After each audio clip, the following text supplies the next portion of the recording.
اسی لیے ہم سیاسی طور پر ہمیشہ پیپلز پارٹی کے مخالف رہے۔ کیوں مخالف رہے؟ لوگ یہ کہتے تھے پتہ نہیں یہ مسئلہ ہوگا، یہ مسئلہ ہوگا، پتہ نہیں مسلم لیگ نے کیا دیتی ہے، ہمیں کچھ بھی نہیں دیتی۔ پیپلز پارٹی کے ہم اس لیے ہمیشہ مخالف رہے سیاسی طور پر۔ 2 ہی جماعتیں تھی، پھر تیسری آ گئی۔ جب تیسری آئی ہم نے سوچا بس چلو پیپلز پارٹی سے جان چھوٹی ہے تو یہ جا رہے ہیں تو یہ تیسرا آ رہا ہے تو انصاف بھی ہے تو یہاں سارا کچھ ہے تو یہ امید ہے۔ ہر وہ یوتھیا، ہر وہ ان تحریک انصاف میں آنے والا وہ شخص جو اہل حدیث ہے اور کہتا ہے تحریک انصاف کے ساتھ مل جائے، ہم کہتے ہیں اس کو کہہ دو۔ یہ جو تھی اب وہ مومنہ وحید ایم پی، اس نے پرویز علیہ کو کیا کہا تھا، میں تجھے ووٹ نہیں دینا۔ کیوں نہیں ووٹ دینا؟ ان کا یہ عقیدہ ہے کہ امام مہدی پیدا ہو چکے ہیں اور وہ غار میں، مشہور عقیدہ ہے، اس امام زمانہ کہتے ہیں، امام غائب کہتے ہیں، وہ غار میں، ایران کا ایک غار ہے، وہاں وہ بقول ان کے وہاں وہ موجود ہے۔ ہمارا اہل سنت کا عقیدہ ہے، اہل الحدیث اہل سنت کا عقیدہ ہے کہ امام مہدی ابھی پیدا نہیں ہو۔ مرزائیوں کا عقیدہ ہے کہ مہدی جس نے آنا تھا وہ مرزا آ گیا ہے۔ رافضیوں کا عقیدہ ہے کہ مہدی مرزا نہیں ہے، یہ جھوٹ بولتا ہے، مہدی جو ہے وہ ایک غار میں چھپے ہوئے۔ چونکہ عقیدہ بنایا تھا کہ 12 امام ہوں گے، لیکن اللہ جھوٹے کو عقیدے کو کیسے پھیلنے دیتا ہے؟ جب انہوں نے عقیدہ بنا لیا کہ امام 12 ہوں گے اور باپ میں سے آگے نسل میں سے چلتے رہیں گے، پہلے باپ ہوگا، پھر اس کا بیٹا، پھر اس کا بیٹا، پھر اس کی، جب امام حسن عسکری 11ویں امام آئے، عقیدہ 12 کا تھا، تو اللہ کا امر، اللہ نے 11ویں کو اولاد ہی نہ دی تاکہ یہ جھوٹے ثابت ہو جائے۔ سیدنا حسن عسکری اولاد ہی نہ ہوئی۔ اب یہ پریشان ہو گئے کہ یہ اولاد تو ہوئی نہیں، اب کیا کریں؟ عقیدہ پہلے گھڑا ہوا تھا۔ پہلے عقیدہ نہیں گھڑتے، پہلے حدیث دیکھتے ہیں، جو حدیث ہو وہ عقیدہ بناتے۔ باتیں لوگ پہلے عقیدہ بناتے ہیں، پھر روایات تلاش کرتے ہیں، دلائل تلاش کرتے ہیں، مل جائیں تو ٹھیک ہے، نہ ملے تو پھر جھوٹے ثابت ہو جاتے ہیں۔ جھوٹ ثابت ہو گیا کہ امام 12 ہوں گے، یہ کہاں تھا؟ حدیث خلفاء کو، جو 12 خلفاء کی حدیث تھی جو پوری ہو گئی، اس کو 12 ائمہ پر لائے اور کہا یہ 12 ہمارے امام ہوں گے۔ 12 امام اللہ کا امر، یہ وہ 11ویں کی اولاد ہی نہ ہوئی، تو ان کو مجبوری پھر عقیدہ گھڑنا پڑا۔ کہنے لگے ہوئی تھی اولاد، امام کے بیٹے حسن عسکری کے بیٹے پیدا ہوئے تھے، لیکن آسمان پہ چلے گئے، آسمان سے ہو کے 40 سال کے اوپر سے ہو کے نیچے آ گئے اور پھر غار میں چلے گئے۔ اب وہ غار میں ہے اور قیامت سے پہلے باہر آئے۔ ہمارا عقیدہ اہل سنت کا کیا ہے کہ ابھی مہدی پیدا نہیں ہوئے، قرب قیامت پیدا ہوں گے، اللہ ان کی راتوں رات اصلاح کر کے ان کو امت کی اصلاح کے لیے کھڑا کر دے گا، پھر اس دنیا میں عدل انصاف کو بھر دیں گے اور مقام جناب حتیم کے مقام پر ان کو پہچانا جائے گا کہ یہ مہدی ہے، اور اس دنیا میں وہ خلافت و حکومت کریں گے، اور سیدنا عیسیٰ ابن مریم ان کے دور میں ہی آسمان سے نازل ہوں گے۔ دجال کا خروج ہوگا، عیسیٰ ابن مریم مل کے اور مہدی مل کے جناب دجال کو قتل کریں گے، یہود و نصارہ کا خاتمہ ہوگا، خنزیر کو قتل کیا جائے گا، یہودیت عیسائیت مٹ جائے گی، اسلام پوری دنیا میں غالب آ جائے گا۔ یہ ہے وہ مہدی جو اہل سنت کا، اہل الحدیث کا، اہل حق کا، اہل اسلام کا مہدی ہے۔ یہ وہ تصور ہے ہمارا۔ دوسرا تصور کیا ہے؟ حیات القلوب وغیرہ پڑھ لیں، وہ کہتے ہیں کہ سیدنا امام مہدی پیدا ہو چکے ہیں، وہ غار میں ہیں اور قیامت کے قریب وہ باہر نکلیں گے اور وہاں سے نکل کے وہ مکہ مدینہ جائیں۔ مکہ مدینہ میں جا کے وہ کیا کریں گے؟ سب سے پہلا کام مدینہ میں جا کے حضور کے روضہ پاک کو کھول کے صدیق عمر کو باہر نکالنا ہے۔ اور ہمارے استاد تھے، فرمایا کرتے تھے، جب یہ بات ان کی پڑھتے تھے نا، یاد القلوب ملا بخش مجلسی کتاب ہے، اس میں یہ حوالہ موجود ہے، پڑھتے تھے تو کہتے تھے بدبختو، یہ تو مان لیا ہے نا کہ کتنے 100 سال گزر گئے اور کتنے 100 سال مزید وہ باہر آئیں گے، اس وقت بھی صدیق عمر اپنے قبروں میں ویسے ہی ہوں گے جیسے آج دفن ہوئے ہیں۔ کہتے ہو نکالیں گے۔ خواہش دیکھو، یہ چوتھی کوشش ہے، یہ چوتھا عقیدہ ہے، یہ چوتھی خواہش ہے۔ کہتے ہیں ہمارا جب امام آئے گا تو صدیق کو روضہ رسول سے نکالیں گے۔ سعد کیوں؟ دفن ہمیں تکلیف ہے۔ وَمَن يُطِعِ اللَّهَ وَالرَّسُولَ سیدنا صدیق، سیدنا ابو بکر صدیق، سیدنا ابو بکر صدیق رضی اللہ تعالیٰ عنہ اپنے گھر سیدہ کائنات اماں جی عائشہ رضی اللہ تعالیٰ عنہ تشریف فرمائے میرے گھر تشریف لے آئے.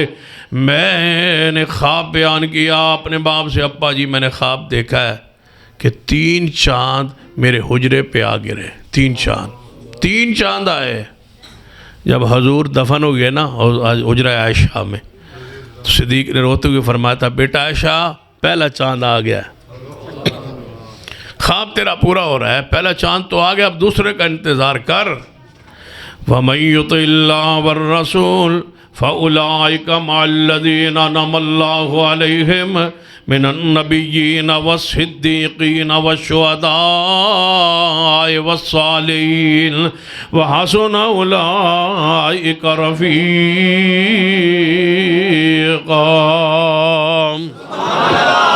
نبوت کے ساتھ صدیق, نبوت کے ساتھ صدیق جڑا ہوا ہے نبوت کے ساتھ. کافروں کی یہ آخری کوشش جاری ہے, اسی لیے یہ یمن کے حوثیوں کی حمایت کر کے سعودی عرب پر حملہ کرتے رہتے ہیں کہ ہم نے مکہ سعودی عرب کو کمزور کر کے مکہ مدینہ ان آل سعود سے لینا ہے. ہم نے سعودی عرب کے ساتھ رہ کے مکہ و مدینہ نہیں دینا. کیا خیال؟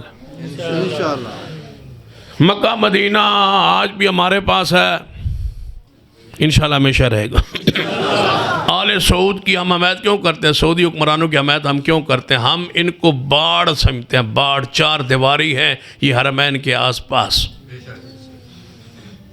یہ 4 دیواری کے طور پہ کام کرتے ہیں. تو 4 دیواری کا احترام تو پھر کرتے ہیں نا. ہم کیوں کرتے ہیں کہ یہ مکہ و مدینہ کے آس پاس 4 دیواری ہیں, باڑ ہیں, یہ کھٹکتے ہیں لوگوں کے دلوں میں. ہم محبت کرتے ہیں اس لیے کہ یہ اس شہر کی باڑ ہے جس کے اندر نبی صدیق و عمر ہے. اسی لیے ہم سیاسی طور پر ہمیشہ پیپلز پارٹی کے مخالف رہے, ہمیشہ. کیوں مخالف رہے؟ کہ یہ ایران کے دھڑے کے ساتھ مل جاتے تھے اور سعودی عرب کو کمزور کرتے تھے. ہم نے آج تک اس کی حمایت نہیں کی.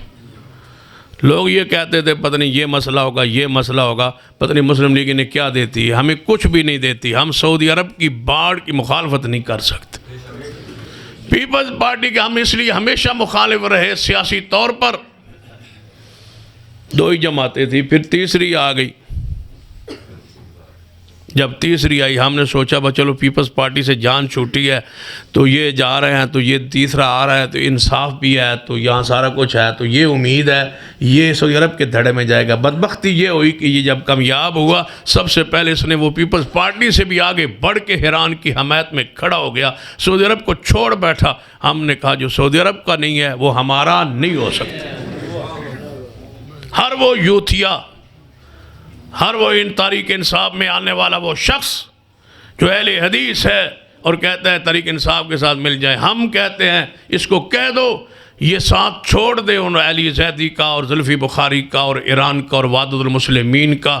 یہ ایران کے دھڑے سے نکل آئے, خارجہ پالیسی میں سعودی عرب کو لائے. ہم سوچیں گے لیکن جب تک سعودی عرب کے تم مخالف ہو یاد رکھو ہم نہ سیاسی طور پر تمہاری حمایت کر سکتے ہیں نہ مذہب کے طور پر حمایت کر سکتے ہیں. یہ ایران جو حوثیوں کی حمایت کرے اور صدیق کو وہاں نکالنے کی کوشش کرے اور ہم آپ کو ووٹ دیں,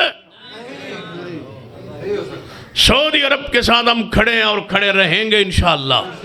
ہر وہ سیاسی قوت جو سعودی عرب کی حمایت میں کھڑی رہے گی ہماری حمایت اس کے ساتھ ہوگی.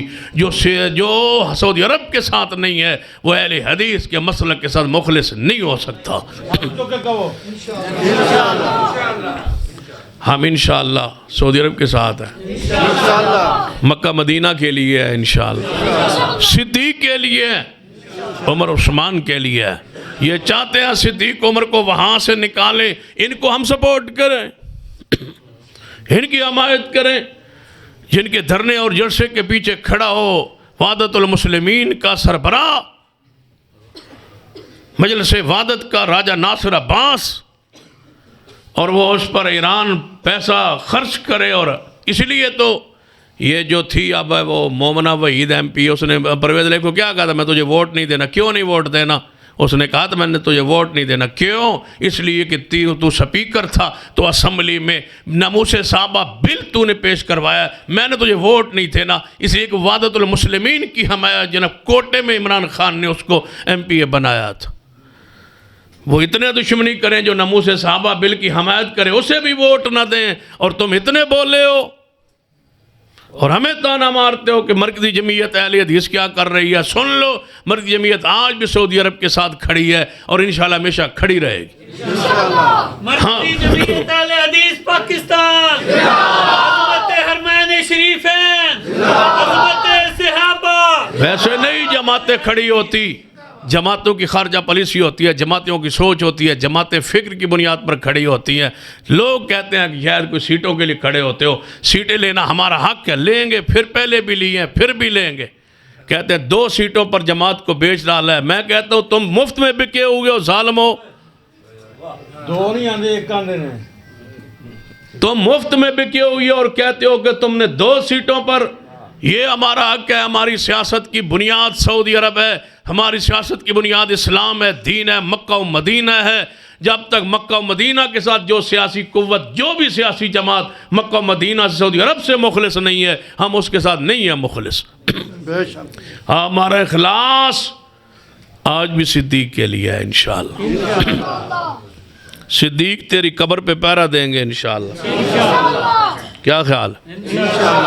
ظالم کہتے ہیں وہاں سے تجھے نکالیں گے. ہمارے زندگی میں, ہماری زندگی میں صدیق کو وہاں سے تم نکالو گے. کیسی امامت مانتے ہو جس نے صدیق عمر کو وہاں سے نکالنا ہے؟ روضہ رسول کو کہتے ہیں توڑیں گے. نعوذ باللہ.